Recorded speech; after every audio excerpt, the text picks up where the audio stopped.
اچھا ڈاکٹر صاحب، مجھے یاد ہے میں نے آپ سے جب انٹرویو کیا تو آپ واحد شخص تھے جو کہتے تھے کہ جو چودھری پرویز الہی ہے وہ ہر صورت عمران خان کا ساتھ نبھائے گا.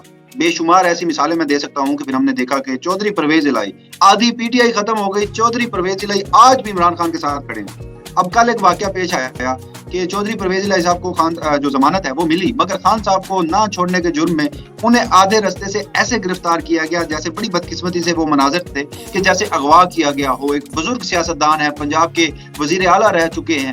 تو اب آپ کیا دیکھ رہے ہیں چودھری پرویز الہی کو، کہ کیا وہ ان مشکلات میں بھی ڈٹے رہیں گے یا پھر وہ دوسروں کی طرح پاکستان تحریک انصاف چھوڑ دیں گے، رہا کب ہوں گے؟ چودھری پرویز الہی صاحب کا جو ذائچہ ہے وہ ذرا بتائیے. دیکھیے اس وقت جو چودھری پرویز الہی صاحب کا ذائچہ ہے نا، وہ پہلے تو تھا بڑا اسٹرانگ. اب 30 تاریخ سے ان کا جو 17 مریخ ہے یہ ان کے ذائچے کے 12ویں خانے میں ضم کے ساتھ چلا گیا ہے. اب میں سمجھتا ہوں کہ اب آگے چوئی صاحب کا ذائچہ ذرا کمزور ہے، لیکن یہ والی باتیں کہ کیا وہ عمران خان کو چھوڑ دیں گے، تو عمران خان کو چھوڑیں گے کبھی بھی نہیں، کبھی بھی نہیں. بلکہ میں یہ بتاتا چلوں کہ جب ذائچے کے 12ویں خانے میں آپ کا 17 آ جائے تو آپ کمزور ہو جاتے ہیں. صرف کمزور نہیں ہوتے، آپ کی صحت بھی خراب ہو جاتی ہے. تو چوئی صاحب کی صحت کے اوپر انہیں توجہ دینی چاہیے.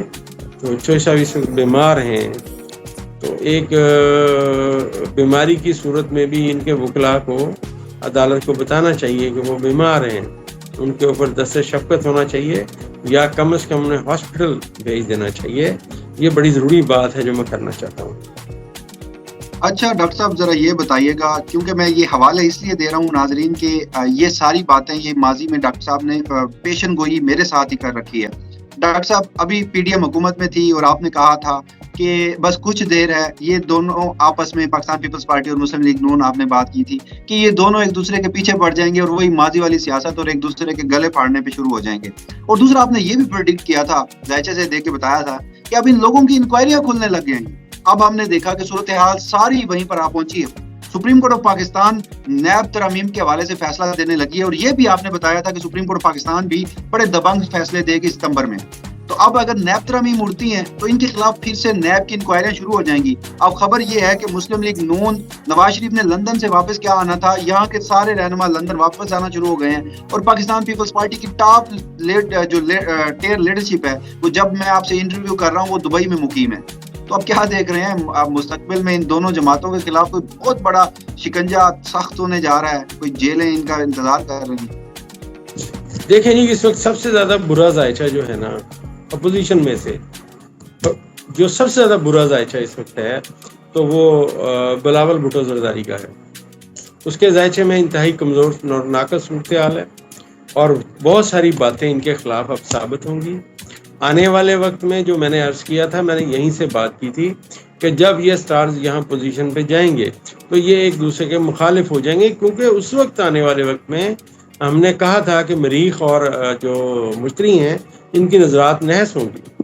تو نحس نظرات کے بعد اس کا رزلٹ آتا ہے، تو اب وہ رزلٹ آنا شروع ہو گیا ہے، یہ ان کے خلاف سارے کیسز جو ہیں وہ شروع ہوں گے. اور میں آپ سے ایک بات اور عرض کروں، مجھے ذائچے میں ماضی کے 2 بڑے لیڈر جیل جاتے ہوئے نظر آ رہے ہیں.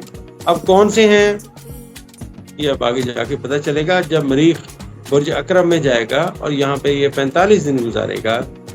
تو ایک پریڈکشن اور ہے پاکستان کے حوالے سے کہ ممکن ہے ماضی کے کچھ لوگ جو بہت بڑے دھرتر قسم کے سیاستدان بنے پھرتے تھے، شاید سیاست میں ان کا پتہ کٹ جائے، اب وہ سیاست میں نہ آ سکیں. یہ بھی ایک پریڈکشن ہے ذائچے سے. اچھا ڈاکٹر صاحب، یہ تو آپ نے بڑی خبر بتائی ہے جو مستقبل میں اس حوالے سے کیا چیزیں ہیں یہ انفولڈ ہو جائیں گی.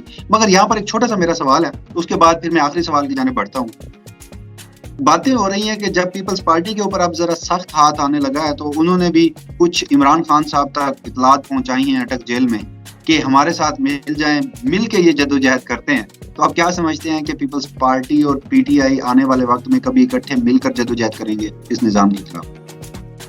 ہاں، یہ وسیم صاحب بڑا زبردست سوال کیا.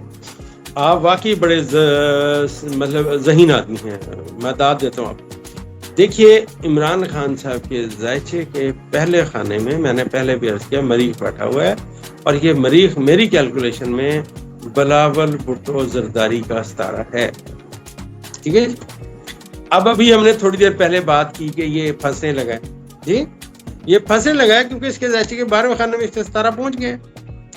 تو اب ان کی اگر مقدر اچھا ہوا، اور ریکارڈ آپ کو بتا رہا ہوں، یہ ہم پھر انشاءاللہ اس پہ ویڈیو کریں گے، اگر خان صاحب نے ان کو ایکسیپٹ کر لیا تو یہ مشکلات سے بچ جائیں گے، کیونکہ ان کی صورتحال ایک اور آ جائے گی جو ہم پھر بعد میں بات کریں گے.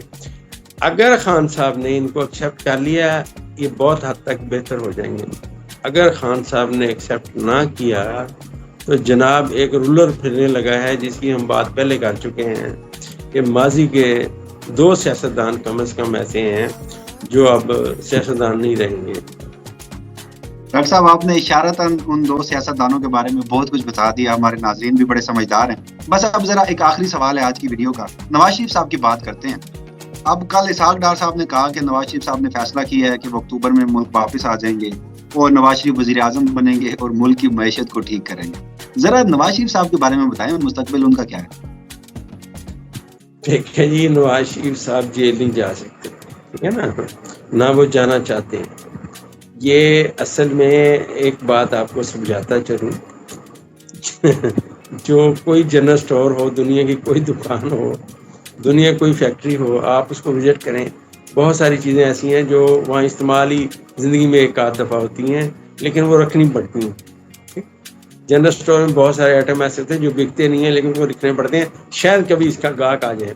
تو یہ اسحاق ڈار صاحب کا بیان جو ہے نا، یہ اپنے آپ کو مطمئن کرنے والی بات ہے کہ وہ آ رہے ہیں. اور یار وہ نہیں آئیں گے، ذائچے میں کوئی دلیل نہیں ہے، اور اب وہ بوڑھے ہو گئے ہیں، اب وہ جیل کی سلاخوں کے پیچھے نہیں جانا چاہتے، نہ ان کو وہاں پہ کھانے کے لیے وہ چیزیں صحیح ملتی ہیں جو وہ روٹین میں کھاتے ہیں. وہ اپنا کھائیں پئیں عیش کریں. اب ان کو کیا ضرورت ہے؟ ان کو دکانداری کی ضرورت ہے. یہ جو اسحاق ڈار صاحب اینڈ کمپنی ابھی لوٹ کے چلی گئی ہے، ان کو لوگوں کو مطمئن کرنے کے لیے کہ لوگ یہ نہ کہیں کہ ہم بھاگ گئے. بس ایسے آپ خود سوچئے، اپنے بھائی کے دور اقتدار میں تو وہ آ نہیں سکے. اب جب یہ ساری ان کی جو سو کالڈ ترامیم ہیں، کیونکہ زحل ریورس ہے، مشکلات ان کے لیے آنے لگی ہیں، تو اب یہ اس کو بلائیں گے مشکلات میں ڈالنے کے لیے، وہ کبھی نہیں آئیں گے. ڈاکٹر صاحب بہت شکریہ آپ کا. آج کے انٹرویو میں بڑا خاص انٹرویو تھا. میں سمجھتا ہوں آپ نے کچھ بڑی پریڈکشنز کی ہیں اور اشارتاً بڑی باتیں بھی بتا دی ہیں. انشاءاللہ مستقبل میں جو بھی بڑی ڈیولپمنٹ ہوگی ایک بار پھر سے آپ کو زحمت دیں گے، اور امید ہے کہ آپ ہمیشہ کی طرح محبت سے نوازیں گے. ناظرین، جو بھی مستقبل میں بڑی ڈیولپمنٹس ہوں گی اس پہ ایک بار پھر سے ڈاکٹر صاحب کے ساتھ حاضر ہوں گے. اب تک کے لیے اتنا ہی، اجازت دیجیے گا. اللہ حافظ.